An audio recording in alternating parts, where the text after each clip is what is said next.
et bienvenue sur Guéris ton appétit, le podcast qui vous aide à faire la paix avec la nourriture et votre corps.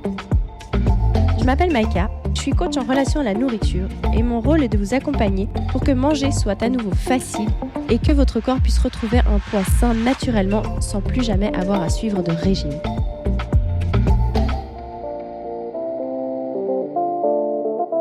Hello! Dans ce nouveau podcast, je vais te parler de ce qui nous fait prendre du poids.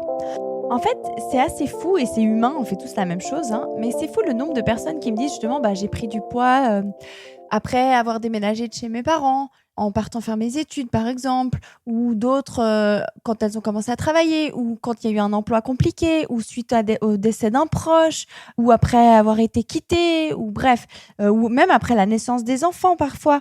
Bref, il y a énormément de facteurs comme ça où les personnes se rendent bien compte que c'est suite à un événement qu'elles ont pris du poids.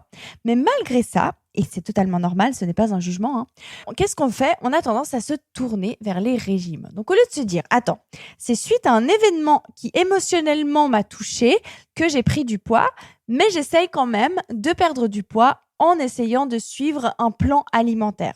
Dit comme ça paraît un peu absurde quand même, non? C'est-à-dire que on réalise bien qu'il y a un événement de notre vie qui nous a provoqué une prise de poids, mais au lieu de s'attarder sur les émotions et sur ce que ça aurait pu secouer chez nous, cet événement-là, on va essayer de contrôler notre alimentation. Et c'est là où le cercle terrible se met en route. Parce que du coup, on essaie de contrôler notre alimentation, plus on essaie de contrôler, plus on a envie de manger, enfin voilà, on prend du poids. Entre deux, nos émotions justement dues à cet événement ne sont pas réglées du tout, sans parler du reste. Et voilà, et on continue comme ça dans ce cercle vicieux.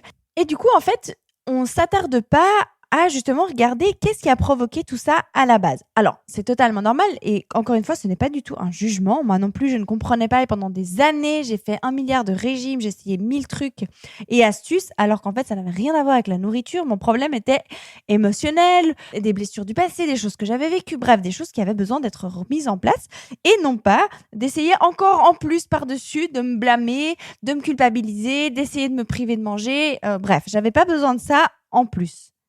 Parce que souvent, le pire, c'est qu'à la base, notre corps, on prend du poids, c'est comme une alerte, une alarme de dire au secours, je vais pas bien, aide-moi.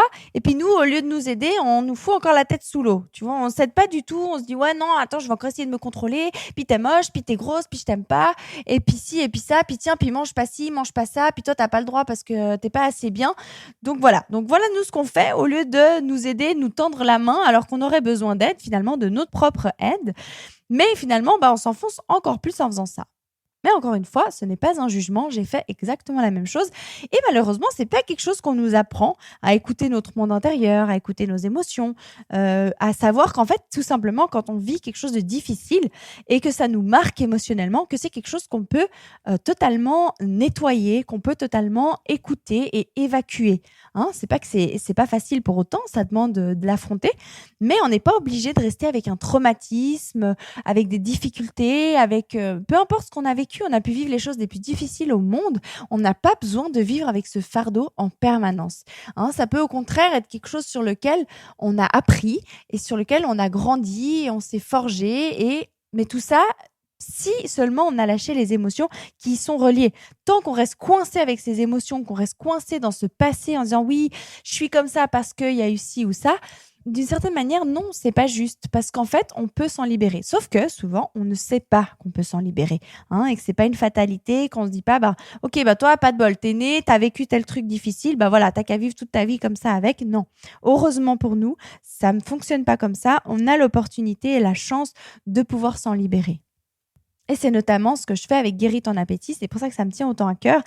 Et que très souvent, c'est ce que je dis, on quitte très rapidement dans les programmes, on quitte très très rapidement le sujet de la nourriture parce qu'au final, ce comportement alimentaire, ce poids, il vient juste nous montrer qu'il y a une attention qui est demandée à quelque part à l'intérieur de nous. En fait, ce qui est très bien fait, on a vraiment une écologie psychologique qui est à l'intérieur de nous et qui est assez magique, je trouve. C'est de voir en fait quand on commence à aller interroger notre monde intérieur, notre inconscient, il va nous délivrer les messages qu'on est prêt à supporter, qu'on est prêt à digérer sur le moment.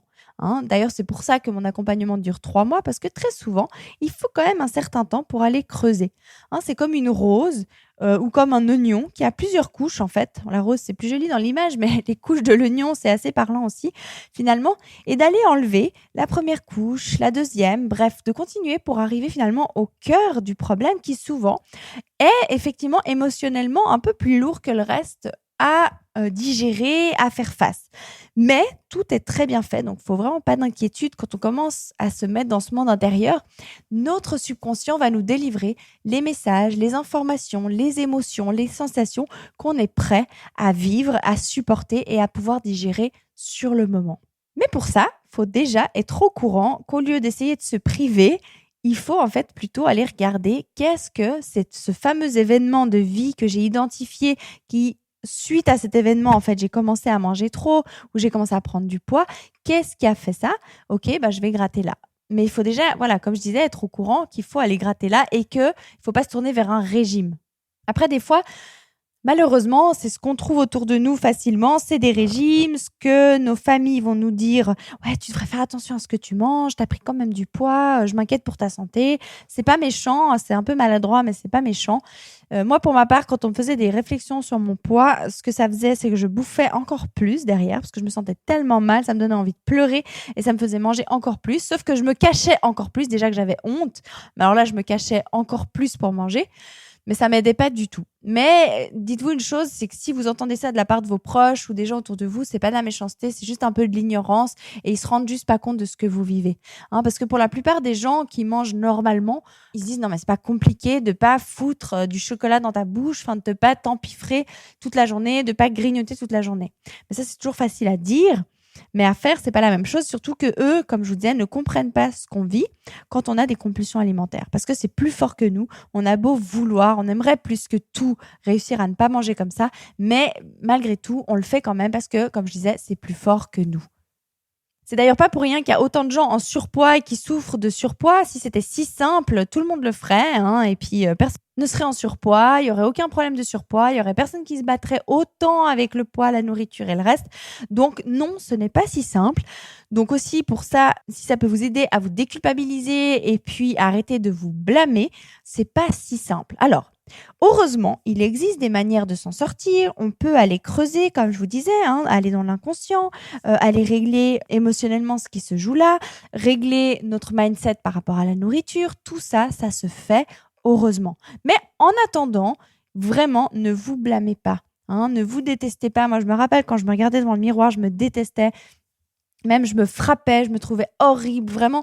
J'ai vraiment été méchante avec moi, dure avec mon corps. Et puis oui, comme je vous disais, je me frappais, je me trouvais horrible, j'en pleurais. Vraiment, c'était terrible.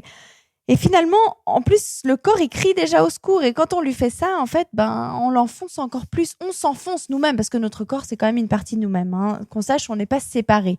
Moi, souvent, quand je parle de l'inconscient, du corps, c'est juste pour aider à mieux comprendre ces parties de nous différentes. Mais en soi, on est un tout. Et justement, quand il y a du poids en trop qui s'installe sur notre corps, ben, ça demande de regarder ce tout. Hein. Qu'est-ce qui se passe dans mes émotions?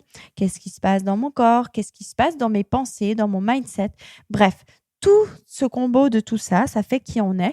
Et c'est par ce combo de tout ça qu'on peut s'en sortir. Hein, et non pas justement en essayant encore de se priver de manger ou de contrôler notre alimentation. Très souvent, les personnes qui me contactent me disent oui, mais j'ai peur de commencer un suivi parce que j'ai déjà essayé tellement de choses que j'ai peur que ça marche pas. Ce que je comprends à 100%, c'est totalement normal et c'est même sain d'esprit de se dire ce genre de choses-là. En revanche, très souvent, ce que je remarque, c'est que les personnes ont essayé 1000 façons de se restreindre. Hein. Ça veut dire que quand on dit j'ai essayé 1000 trucs, ok, t'as essayé quoi? Même l'hypnose. Moi, pour vous dire, j'ai eu une expérience, j'ai fait de l'hypnose aussi en me disant allez, comme ça, je vais arrêter de bouffer, je vais aller faire de l'hypnose.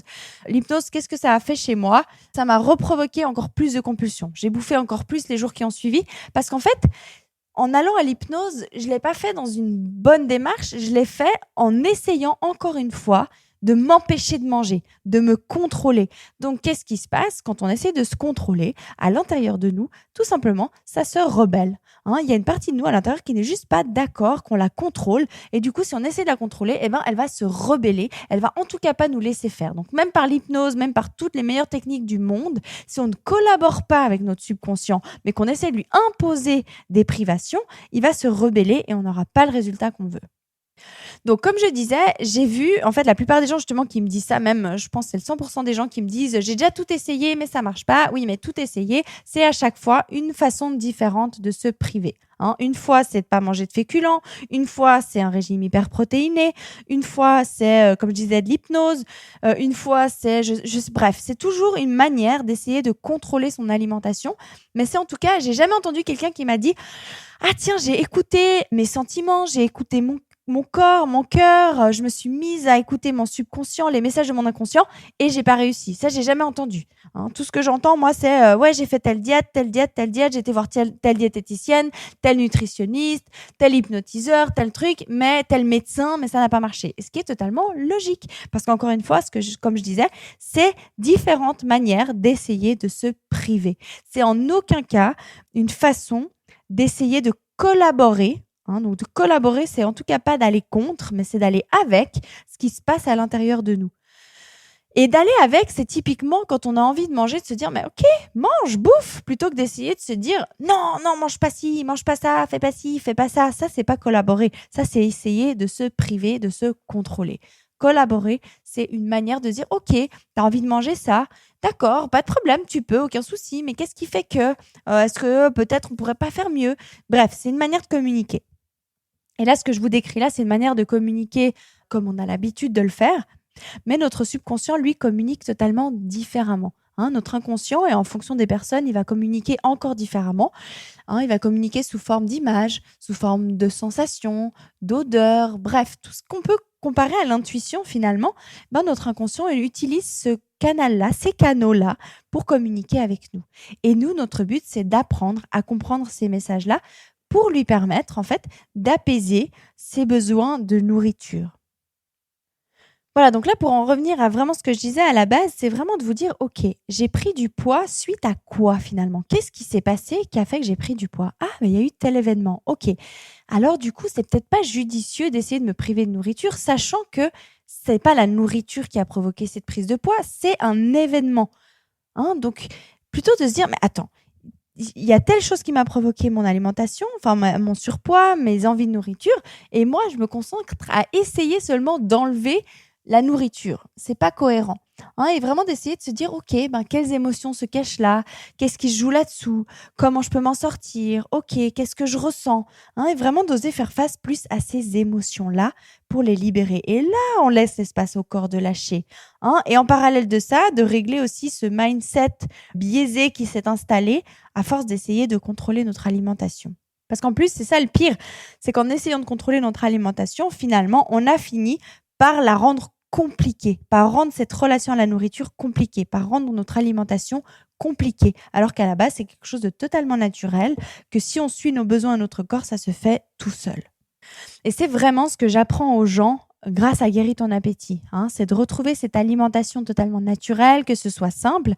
Et pour y parvenir, on fait un travail vraiment sur nous. Un travail, c'est un peu le mauvais mot, mais c'est vraiment un chemin de développement personnel, un chemin d'exploration personnelle, d'exploration intérieure qui nous permet de retrouver de nouveau cette homéostasie avec notre corps et d'être à l'écoute justement de nos besoins et de suivre nos besoins de manière beaucoup plus simple et beaucoup plus naturelle. Voilà, je sais qu'il n'est pas toujours évident d'aller identifier aussi quel événement a pu provoquer ça, ni de faire face aux émotions qui sont reliées à ça. C'est surtout ça la plus grande difficulté, c'est d'y faire face et puis de comprendre les messages de l'inconscient, de comment les décoder, de comprendre que c'est un message aussi, et puis de savoir l'interpréter pour notre propre vie, d'apprendre à comprendre comment on fonctionne. Donc c'est exactement pour ça que j'ai créé Guéris ton appétit. J'ai moi-même réussi à m'en sortir en commençant par d'abord me libérer des émotions en faisant un travail de développement personnel. Et c'est là que j'ai compris en fait le rapport avec la nourriture. Donc c'est important de d'abord commencer par ça.